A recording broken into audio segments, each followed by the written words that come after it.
లోకంలో ఎవరు అర్థం చేసుకోలేరు.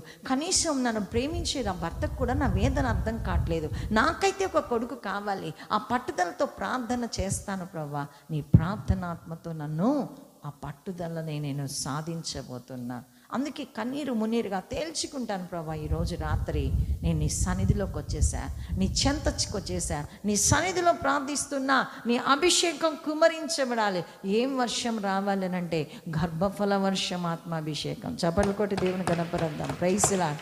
మనం ఆరాధిస్తున్నప్పుడు అనేక రకాలైన వర్షాలు పడుతుంటాయి పైనుంచి. నువ్వు ఏదన్నా అడుగుతుంటే జాబ్ వర్షం పడద్ది నీ మీద. హల్లెలూయా. అంతేకాదు, వివాహం కొరకు ఎదురు చూస్తుంటే వివాహం వధువు వరుడు వర్షంలో నేను దర్శిస్తాడు. హల్లెలూయా.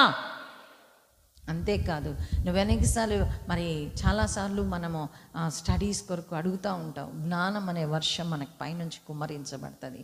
అలాగా ఒక అభిషేకం వచ్చింది ఎవరు? హన్నా మీదకి. ప్రభువు అన్నాడు, నువ్వు నిశ్చయముగా తిరిగి గర్భం ధరిస్తావు. దేవుడు నీ ఒక ప్రార్థనలో నేను ఆలకించాను అంటాడు. మన జీవితంలో పట్టుదల, ప్రార్థనలో